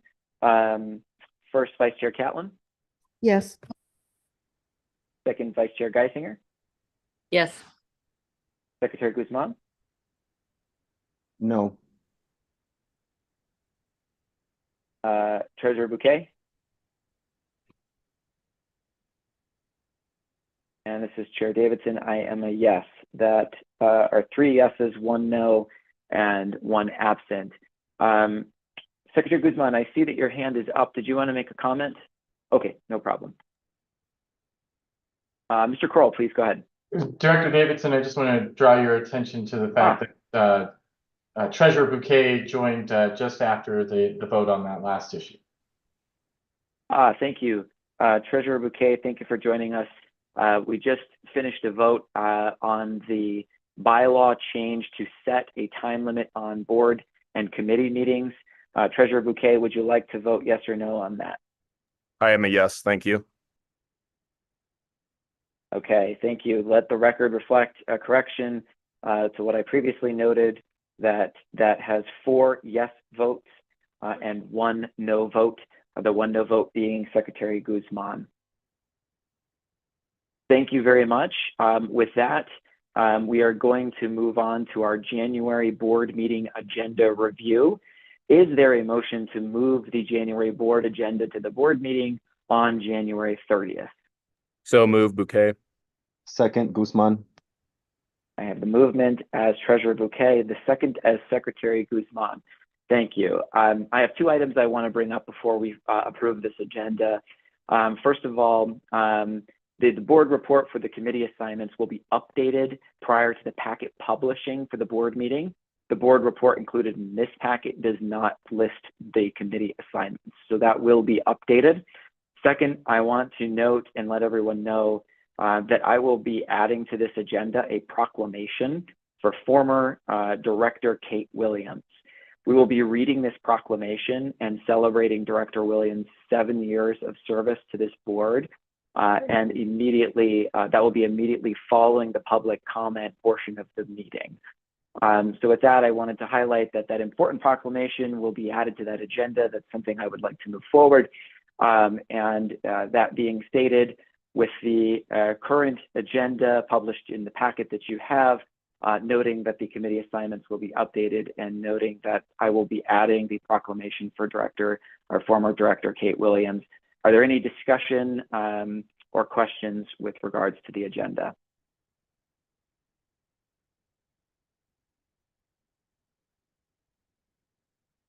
All right, seeing none, and given that we do have Treasurer Bouquet back, I'll again go back to calling for whether there are any no votes. So are there any no votes against approving the agenda with the one addition regarding the proclamation of former Director Kate Williams? Any no votes? Seeing none, that is 5 yes votes and 0 no votes. The motion will pass. With that, we are going to move into discussion items. We do have 3 discussion items here today. Thank you, directors, for your patience in participating in the meeting. I do recognize that there are some time constraints impending for some directors, but I would like to proceed with these discussion items. The first item will be the board and committee meeting accessibility policy considerations. At this time, I would like to ask Mr. Carl Green, Jr., our Director of the Civil Rights Division, to please introduce this item and the associated presentation to the committee. Mr. Green will also be joined in presenting this by Gabe Christie, our ADA manager, and Jack Kroll, our executive manager for the board office. So Mr. Green, thank you for your patience and thank you for joining us today. And please, the floor is yours, sir. Thank you, Chair Davidson, and good afternoon also to the executive committee members, as well as fellow RTD colleagues. Again, my name is Carl Green, Jr., the Director of the Civil Rights Division. Today, we'll be presenting on the board meeting accessibility policy as part of this discussion item. And the 2 main presenters for this afternoon, again, is Gabe Christie, ADA Manager, and Jack Kroll, the Executive Manager for the board office. Next slide. To give you an overview of what to expect, the first item we'll touch on is the adherence requirements with respect to the Americans with Disabilities Act. Secondarily, we'll get into Title VI of the Civil Rights Act of 1964. From there, we'll get into the assessment, and then get into the policy options. And then we'll conclude this presentation with opening up the floor for questions and discussion. With that being said, I'll now pass it over to Mr. Christie. Thank you, Carl. And again, my name is Gabe Christie. I'm RTD's ADA manager. And so we're going to start off talking about the ADA and Civil Rights Act requirements and what RTD and the board are required to do and provide. Next slide, please. And so under the ADA, what's required of RTD is to ensure equitable access to communications for both as both a public entity and is required of private entities. And so we're required to provide auxiliary aids. Those auxiliary aids can include written material, audio recordings, sign language interpretation, either virtual or in person, transcription, braille material, large print documents, anything that a customer would need. What's needed as an auxiliary aid is indicated by the customer. And then we as the entity work to provide that. We can require that people provide those requests in advance. Currently, we require 2 days in advance. And we utilize this because, back to the previous slide, please. We utilize this because it's important for us to pay respect to the fact that about 9% of the population within the service area are persons with disabilities, and about 3 to 4% of that 9% are people with hearing-based disabilities. And so this provides us a unique ability to meet that part of the community where they're at. Next slide, please. Under the Civil Rights Act, we're also required to take reasonable steps to make our services, our programs, and activities accessible to persons who speak English with limited proficiency, or people who have limited English proficiency, or LEP. LEP is defined by the U.S. Census as those who speak English less than very well. And so currently, RTD provides oral and written interpretation of vital information. We provide language assistance to non-English customers upon request, and we provide written translation also upon request. Now, for oral interpretation and for written interpretation, we provide Spanish, Vietnamese, Chinese, Korean, and Russian. And for oral interpretation, we provide Mandarin. And for translation, we provide simplified Chinese. Next slide, please. To determine what languages are needed to be covered as reasonable and timely language assistance services, we utilize the safe harbor languages within the service area to determine that. And so safe harbor languages are determined on local population demographics. In the RTD service area, we have 21 safe harbor languages. And to determine those safe harbor languages, we go through what's called a 4-factor analysis. We analyze 4 factors, the first being the number or proportion of LAP persons eligible who are likely to be encountered or served by RTD programs, activities, or services. We also evaluate the frequency which LAP persons would come into contact with RTD's programs, services, or activities. Also the nature and importance of those programs, and the resources available to RTD and overall cost to provide language assistance. And so currently 68.4% of our population, LAP population, is Spanish speaking, followed by 4.4% speaking Vietnamese, 2.2% speaking Chinese, and 2.1% speaking Russian and Korean, respectively. Next slide, please. Excuse me. And so RTD has established provisions for language assistance as well as auxiliary aids and services upon request.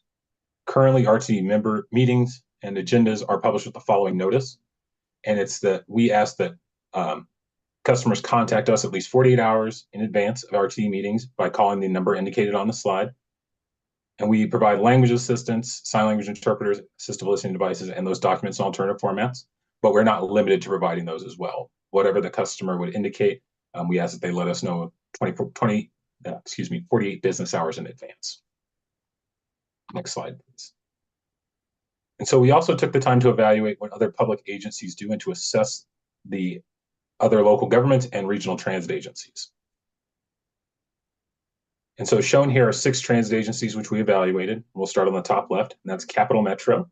Capital Metro provides effective communication by request with no specific service offered initially, so they do not provide captioning or CART unless there is a request. At the Utah Transit Authority, the Utah Transit Authority provides live captions and additional services by request with 2 days in advance as the cutoff. So they mirror the same process we use. And that's also true with TriMet, who provide live captions and additional services by request with a 2-day lead time. For the Jacksonville Transit Authority, it is strictly upon request. And for Long Beach Transit, they provide services upon request, but their new boardroom has been built with closed captioning capabilities built in, so closed captions are provided automatically. And then in the Kansas City area, they also provide those upon request. For the local and state governments, the Colorado General Assembly provides CART upon request at least 2 days in advance. In the Denver City Council, CART is available upon request. They provide 3 days of lead time to request. For the Commerce City Council, CART is available upon request. There is not a timeline indicated, though in Commerce City, the request is to ask as soon as possible. In the Aurora City Council, CART is available upon request, but Spanish language interpretation is provided automatically without request. And so other language translations can be requested the Friday before any Monday meeting for City of Aurora meetings. And so with that information provided, now I'd like to pass it to Jack Kroll to speak about these proposed options and estimated costs.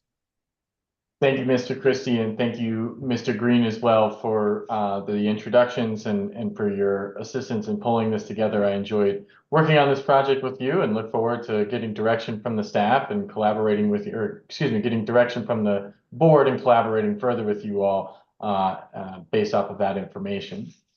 So as staff sees it, there are really 2 options before the board that we're recommending. One is to maintain the practice of providing CART services and language translation upon request. That's the current practice.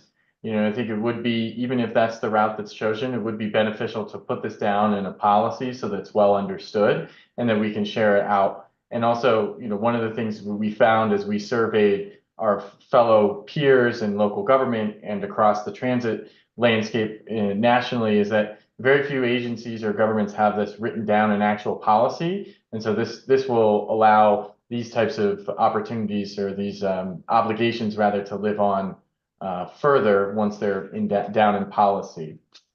Second path is to provide CART and Spanish language translation services at your board and committee meetings by default. So as Mr. Christie mentioned, the City of Aurora provides Spanish language interpretation by default at all of its meetings. That would be similar to the route you all would take if you chose the automatic route here, which is with CART and Spanish language, you would provide those by default. In theory, you could also choose to provide one by default and not the other, but there's a reason behind why we're recommending CART and Spanish as these two areas. One is, just the previous requests we've received on this, and as Gabe presented earlier, of that LEP population in our service area, Spanish is the most common language that those individuals who are less than English proficient are relying on to engage with our services. So in addition to those two routes, this would again apply to all of the full board and committee meetings. We would recommend that the policy that we would bring back is piloted for 2024 and then revisited in 2025. And then for any additional meetings that are held outside of standard board, committee, and full board meetings, we would ask the directors who, say, for example, might be doing a town hall, if they have need for auxiliary aids at any of those events to ensure public participation is at its fullest, they would just be asked to directly coordinate with the board office, and the board office would make the arrangements for that as well as cover the costs for it. So here's a little bit about our estimated costs. On the left-hand side of this chart, you see the 2023 costs for services provided for CART and Spanish language interpretation. This represents 3 requests that we received for board and committee meetings. I will note that we did receive additional requests for non-board and committee meetings that we did provide CART services at that were board member functions. And we did receive 1 Spanish interpretation request. That was the June 2023 board meeting. But we also received an additional request that was outside of a board or committee meeting, but it was a town hall that directors had done in which Spanish interpretation was requested. You can see the costs for those services there. We worked closely, the Civil Rights Division, as did the board office, to come up with the estimates you see on the right-hand side, which are your annual estimates for costs, roughly $29,000 for CART and roughly $26,700 for Spanish translation. And that's assuming you provide CART and Spanish interpretation at every board and committee meeting that we're estimated to have. There's some chance that there are more meetings. There are some chance that there are fewer meetings. You can see we looked at the data from the past year as to how long the board spent in meetings and had an estimate of around 165 hours of board meetings over the course of a year at either the committee or full board level. So the next steps is we're looking for your input as well as the board's input on a 1-year pilot policy, and we would bring that back next month based off of your input. And then if it's passed, it would be put into effect, and then the board would be asked to revisit based off of the data we could gather for how well used these services were and present that to you all either late this year or early into 2025. And with that, that concludes our presentation, and we are all available and happy to engage in any further discussion and take any questions you all may have. Thank you very much, Mr. Kroll and Mr. Green and Mr. Christie for preparing all of this, for the work that went into that, and for a great presentation here. Really appreciate it. At this time, I'll open up for questions and discussion from committee members or non-committee members of the board. Secretary Guzman, please. Thank you. I just want to say I appreciate this work very much. Access and equity provide us the opportunity to serve the public better, and I would be in favor of continuing this conversation. I do apologize. I am in the transition mode to work because I have to go for my shift, but I wanted to hear this presentation, so thank you for all of your hard work, and it has my support. Thank you, Secretary Guzman. Very much appreciated. Treasurer Bouquet, please go ahead.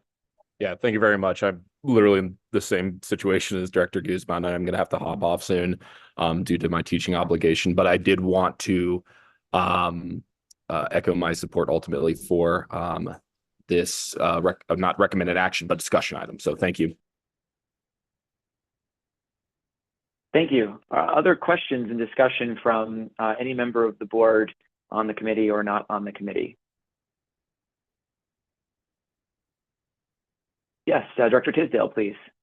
Thank you very much. I just wanted to say I really appreciate the effort that's going into this, because particularly for those of us who are hearing disadvantaged, knowing that we have the CART available is extremely beneficial. And the system that we have to connect the sound in the meeting room directly to my hearing aids sometimes doesn't work. And so that's something that brings me back to using the cart. So I'm glad to see that we're talking about that. Thank you very much. Thank you, Director Tisdale. Director Arusha, please. Thank you, Mr. Chair. So I just wanted to echo what Director Tisdale said. As a person who is extremely hard of hearing, having CART makes a huge difference for me in being able to meaningfully participate in our meetings. Before we had CART, I probably was able to understand 50 or 60% of what was said. And now with CART, it's 80 or 90. That makes a huge difference. I also just wanted to note that relative to what other government agencies do, a lot of them also do stream their meetings on public television. Like here we have Channel 8. So although Denver City Council doesn't do CART proactively, they don't have to, because closed captioning is already available on Channel 8. And that might also be the same for other local governments and transit agencies. So for example, when I was an employee at the city and county of Denver, I actually had Channel 8 streaming on my laptop during our city council meetings, just so that I could accurately capture what was being said in the room, even though I was in the room live. So I just wanted to make that note. There might be other ways people can access closed captioning. And we just weren't able to get that in our research. And then finally, I did want to note the studies show that more than half of Americans use closed captioning when they watch TV, and overall across different devices, that number is about 80% for various reasons. But studies have also shown that about 20% of English language users also use closed captioning almost exclusively to help with language acquisition. And so I am in favor of this, and I hope we move forward with it. And I think this is a way to also demonstrate our values as an agency and encourage public participation. And again, not making sure that we're not creating any access barriers. I did note that, we all noted there is a cost to this, but relative to a $800+ million operating budget, I think it's almost a rounding error. So I would encourage my fellow directors to support this action when it comes before us. Thank you.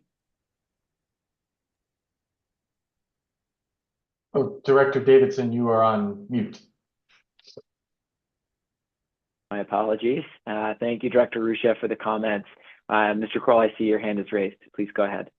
Yeah, thank you, Chair Davidson. I'm just chiming in on behalf of staff here. We appreciate the sentiments of support, but could use a little bit more direction as to which route you would like us to go here. Would you like us to go the as requested route or the automatic route with these? We don't need a firm answer, obviously, today, but the discussion will return to the board meeting next week so that we can get the broader opinions of the board. But as you all think, please chime in with that. And if you need some more time to think about it, as I mentioned, it'll be a discussion next week as well.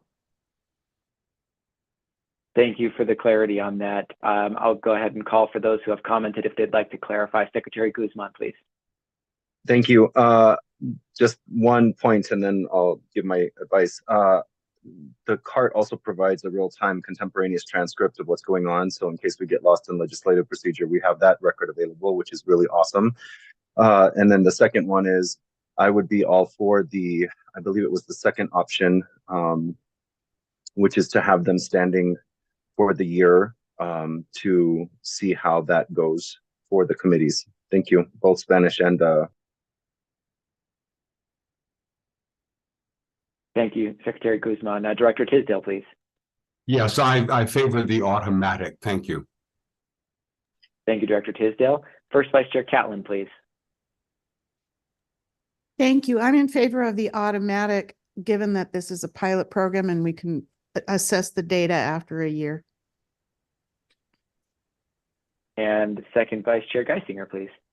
I would support the automatic as well. It sounds like it's helpful and important. Thanks. Yeah, thank you. And I'll comment, I also support the automatic option too. And Mr. Green and Mr. Christie, I'd particularly like to thank you for studying what other agencies, what other transit agencies have done, and for looking at what other local governments have done. I think that's informative. And I also think there's an opportunity for us to lead. It was particularly helpful to understand our customer base, and especially, you know, the breakdown when we're looking at language. And I think it's very important for us to be mindful of being as part of our welcoming transit environment. So I thank you for the work on this, for looking into it, for presenting it, and for doing the research so we understand where we fall. And Mr. Kroll, thank you for positioning it as a pilot program so that we're able to understand the budget, measure, adjust that on a go-forward basis, revisit this, and make some long-term decisions after we do this for 2024. So thank you, everybody, for your comments. I hear a lot of consensus on the executive committee, as well as the board members that are present here, not on executive committee, to move forward with further investigation and ultimately pursuit of a recommended action on option 2. Given that there's been some discussion and some comment, I'd like to open up to staff, Mr. Kroll or Mr. Green or Mr. Christie, if there's any clarification you'd like to seek, or if there's any further discussion, and also Ms. Johnson, if there's any comments you'd like to make as well with regards to clarification of proceedings. So anybody that would like to raise their hand from staff on the board office or otherwise, please feel free to raise your hand now. All right, seeing none, thank you very much for the assistance on this and for that discussion item. We're going to move to our next discussion item. This is our second of 3.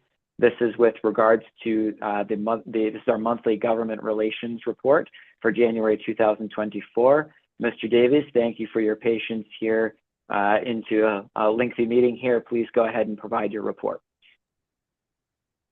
Thank you, Chair, members of the committee. Michael Davies, Government Relations Officer. And as you noted, it won't take much of your time during this lengthy meeting, as you have many items to move through. But a brief report on government relations at the federal level. I'm pleased to correct the written report and clarify that Congress was able to pass a continuing resolution which funds transportation programs through the U.S. Department of Transportation. That is funded through March 1st. They have a little bit of a split level. March 1st is for transportation programs. Other programs funded through the government go to March 8th, but for our purposes, paying attention to transportation programs, that will go to March 1st, and hopefully we see a full year budget completed by that time. Lastly, as noted in the report, at the federal level, there has been some activity regarding FTA and their communications around the importance of taking some action and bringing awareness to assaults on transit workers. I know the board has talked about this, so I just wanted to make sure that the board's aware of the FTA's actions around this important topic. Moving on to state items, the regular legislative session has begun. As noted in the written report, one of the bills that, of course, the TLRC was paying attention to over the interim has been introduced, and it has been scheduled. Now it's scheduled for its first committee hearing in the Senate Transportation and Energy Committee on February 5th at 1:30. Included in that bill, which is Senate Bill 24032, the title of that is Methods to Increase the Use of Transit, and that's sponsored by Senators Kevin Priola, Senator Sonia Jaquez Lewis, and Representative Stephanie Vigil. That bill includes a couple of elements. One of them is funding to continue the Ozone Season Transit Grant Program, which funds RTD's Zero Fare for Better Air program. Second is funding and the creation of a grant program to fund Zero Fare for Youth programs throughout the state of Colorado, which of course RTD is an eligible applicant for that program. Lastly, there are 2 other aspects of that bill. One of them is to essentially create a study process to look at a statewide transit pass. That would be CDOT that would really be taking that study on. And lastly, there is a refundable income tax credit that is included in there, that would be basically for individuals to be able to file for that tax credit. There'd be a process for an individual to do that, and that'd be for 30% of the amount spent on a transit pass. And it's important to note that when they say transit passes, that's at least a monthly pass. It's at least 30 days of transit passes. So that is really the big news in terms of bill movement that I think the board needs to be aware about. As you all have received in the past, I've produced a legislative tracking chart. I am putting together bills that RTD will be tracking, and will commence sending that out shortly, so that the board is aware of all bills that may have a potential to impact the agency. And then lastly, I don't know if you all had an opportunity to listen to the governor's State of the State address, but transit certainly was a big theme. As noted in the address, there is certainly a desire for the governor to work with the legislature on some sort of a transit bill and work with RTD. There is no draft bill. Staff is not aware of any draft language, so it's difficult for me to report anything concrete to the board at this time. But of course, we're tracking this very closely, and we'll keep the board up to date as soon as any actual language or proposal is cemented. Moving over to the local level, I just quickly, we have been working to schedule a number of opportunities to engage with local members. Board members that are representing certain areas have been notified of potential options to attend and participate with local elected officials. And that really is over the month of February and March. And of course, we'll report back to the full board on those discussions and anything of note there. With that concludes my report, and happy to take any questions. Thank you. Thank you, Mr. Davies. Very helpful report, very thorough report, very, very much appreciated. I certainly would just like to say it's very nice to see a bill come forward that does introduce the concept of additional funding for our Ozone Season Transit Grant Program, as well as the Zero Fare for Youth, things that move the needle for us, and the tax credit as well. So thank you for the report, and certainly encouraging to see some things that are helpful at some level of funding for transit. I'm going to go ahead and call for committee members first on questions, and I'll move to other directors for questions. So I will start with Second Vice Chair Geisinger, please. Thanks. Thanks so much, Mr. Davies. Just a quick question. Are you looking for board support in testifying on the bill on February 5th? Yes, absolutely. Oh, yes. Thank you, Chair. Yes, absolutely. And I can send that information out to board members to make sure you're aware of the exact time and date and room. I saw our general manager Johnson's hand go up. I believe she will be attending and testifying on behalf of RTD, but I think it would be welcome to any board members that want to come and speak their mind and support in terms of some of the efforts we've worked on in this bill. Thank you. Thank you, Mr. Davies, and thank you, Second Vice Chair Geisinger. Yes, and I thank you. Certainly encourage the participation and support there. Not seeing other committee members, I'll call on other board members, and then seeing Director Arusha, please go ahead. Thank you, Mr. Chair. This is for just a request for anyone who might be able to help us out.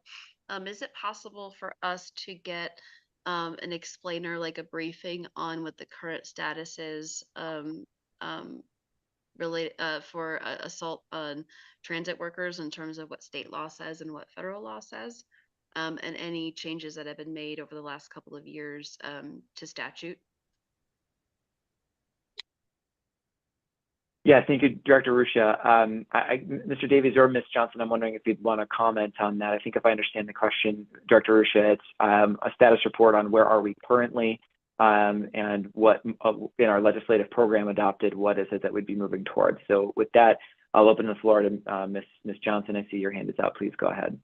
Thank you very much, Mr. Chair. Director Ruscia, thank you for the question. Yes, we can work to get you that, recognizing that this has been issue that has been prevalent across the country. And I've been working with my agency leads in Chicago, New York, other metropolitan areas, Seattle as well. And so we can provide you with federal law and we can provide you with the changes that have occurred, hence why me specifically, why I have been such a stalwart as it relates to ensuring that we can have a welcoming transit environment. So I will provide under separate cover that a timeline, but we should be able to compile that. And I don't want to misspeak without conferring with my staff relative to when you would receive that.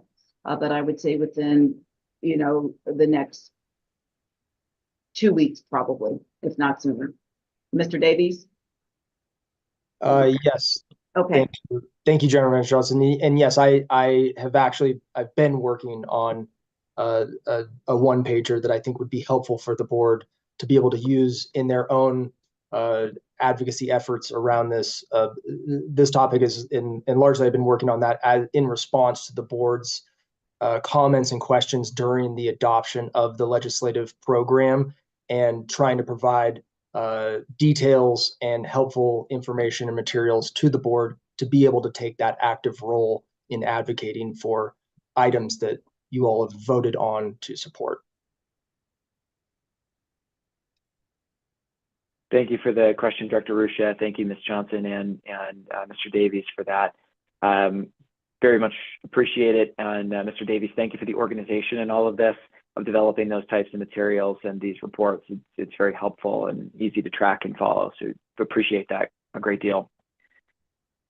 Okay, not seeing other questions or discussions on this. Again, thank you, Mr. Davies.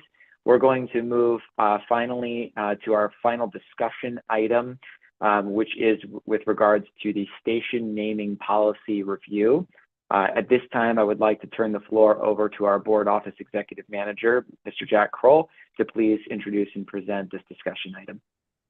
Thank you, Chair Davidson. Jack Kroll, Executive Manager of the Board Office here again. The board has received a number of communications going back to August and September of last year, as have staff, around the idea of potentially renaming Civic Center Station after Wade Blank. And at the behest of the board, certain board members who have received this communication, as well as the chair, when we received a letter from the General Assembly membership, or many members of the General Assembly, I should say, I went ahead and began to do some research on what the policy here is. The policy is in effect formulated by 3 actions the board took over time. However, I can say there is not a single cohesive document titled the RTD Station Naming Policy. Rather, there were 3 board actions, one in 1994, one in 2003, and one in 2011 that effectively comprise what is your station naming policy. Your current policy really only contemplates, as have transit agencies nationally, naming of your stations with a primary focus on ensuring the riding public can navigate the system. Nothing in your policy precludes you from renaming a station right now after an individual. However, nothing in your policy really states how you should do that. And I don't want you all to feel overwhelmed by this topic. What I am asking you all for today is to provide us direction on, do you even want to go down the route of considering a name change after in really any station for an individual? If you do want to go that route and open the door to potentially changing station names to accommodate recognition of prominent individuals, what recommendations do you have for us on that policy?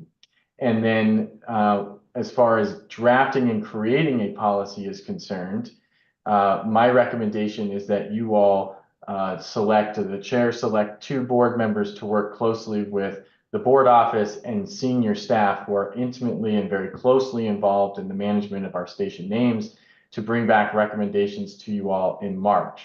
So hopefully this report provided a little bit of background on the situation, but again, you're not being asked to say, let's rename a station right now. You're simply being asked, is this something you want to open the door to? And by opening that door, what's the process by which you want to go about establishing a policy so that people may bring ideas such as this forward to the board for their consideration?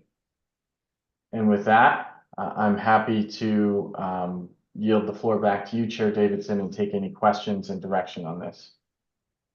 Thank you, Mr. Kroll, for presenting that and for the thoughtfulness of doing the research and looking at what exists and what doesn't exist.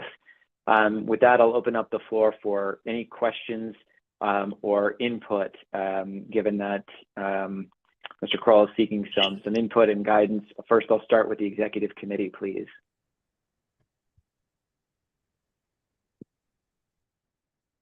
Not seeing hands on the executive committee, I'm happy to weigh in on this. I do think it is, the public who we represent on this board looks to us to be disciplined and methodical in our approach and ensure that we are managing all interests of the public. So I just would note that I think, whenever we identify that we have the absence of process, the absence of something that we can lean on, we need to address that. We need to fix that before proceeding with something. So I am in support of pursuing policy research on a broad policy that we can lean on for any particular decision. I am supportive of the approach you asked for, that the chair would identify and two members of the board to work with staff.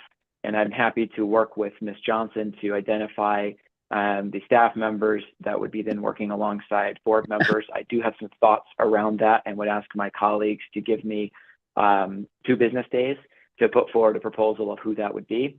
So I am supportive of proceeding with that. I do see some hands have gone up from the executive committee, and we'll go ahead and call on them in turn. So Second Vice Chair Geisinger, please go ahead.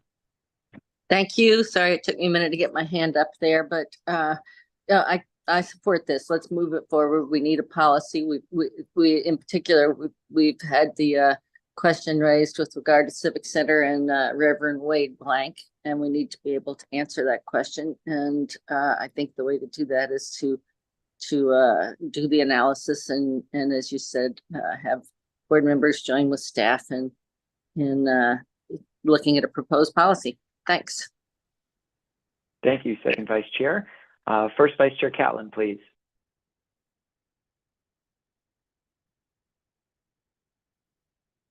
You are on mute.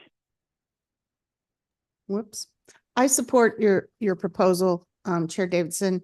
I really think we have to craft a fairly tight policy because this could be ripe for some, just a lot of people putting forth names on an, personal request basis. I think putting together a tight policy before we make a decision on the request of Mr. or Reverend Wade, I think would be helpful.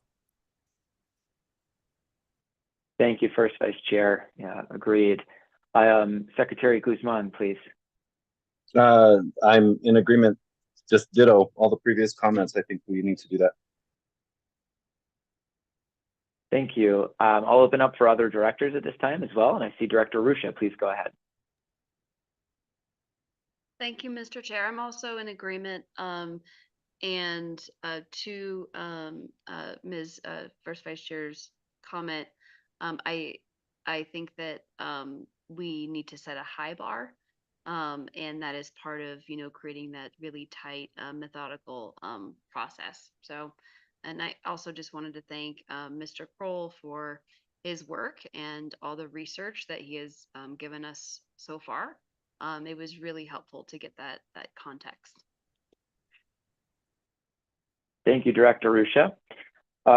Given that this has named collaboration with staff and has substantial implications on what could become a go-forward policy, I would like to call on our Madam General Manager and CEO, Deborah Johnson, if she would like to comment. You're welcome to do so, but I'd just like to call on you, given that we've discussed the collaboration with staff here. Is there anything you'd like to say, Ms. Johnson? Yes, thank you very much, Mr. Chair, and thank you to all board members that have offered their opinion relative to the subject. I appreciate the efforts that are going to be undertaken. I would say we must have a policy and be intentional because of adverse impacts relative to costs and things of the like. I do recall when I first arrived to the agency, this was brought up once before by a former board member in recognizing that when utilizing a transit system, specifically, we utilize geographic locations for ease of orientation going forward. But with that being said, there's a myriad of different ways in which we can explore. So once the board and you, Mr. Chair, have designated a path forward, please know that staff is here to work collectively and cooperatively, and will look at all different elements, including financial costs and things of the like, recognizing the change out of signage and what we are able to do with the constraints within our system relative to head signs and other type of information that we utilize going forward with character limitations and things of the like. I'm not saying that as a deterrent, but I'm saying all of those things need to be taken into consideration as we go forward. Thank you very much. Thank you, General Manager and CEO Johnson, for commenting on that, and thank you for the collaborative spirit and offer for partnership here. With that, Mr. Kroll, I'm hearing some consensus that we would proceed with this. By the end of Friday of this week, I'll communicate to you who two directors might be after having had an opportunity to speak with them.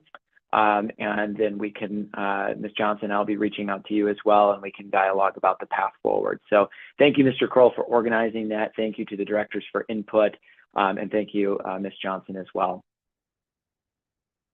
With that, we will move into other matters. I know we're long on this. There's just one matter I'll briefly touch on myself, which is our 2024 board retreat.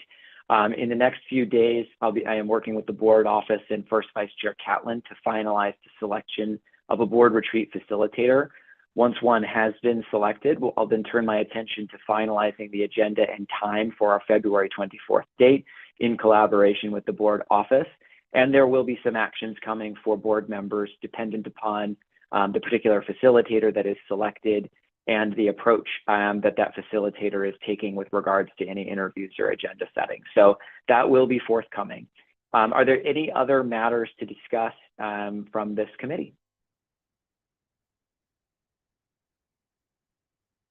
Yes, First Vice Chair Catlin, please go ahead. Thank you, Mr. Chair.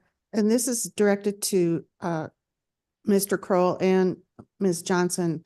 We need to jumpstart working on the work plan for performance committee. And so if we could get that calendared sooner than later so that we can start working on that. As I said, we're behind other standing committees on developing that work plan. Thank you. Thank you. Thank you, First Vice Chair Catlin, and appreciate you carrying that work. Other matters? Being none, thank you everybody for your patience today. I know this has been a busy month and a lot of business to cover. Thank you for the meeting here. Seeing no further discussion, this meeting will be adjourned as of 2:05 p.m. Mountain Standard Time. Have a wonderful afternoon, everybody, and evening. Thank you. Be seeing you soon. Bye.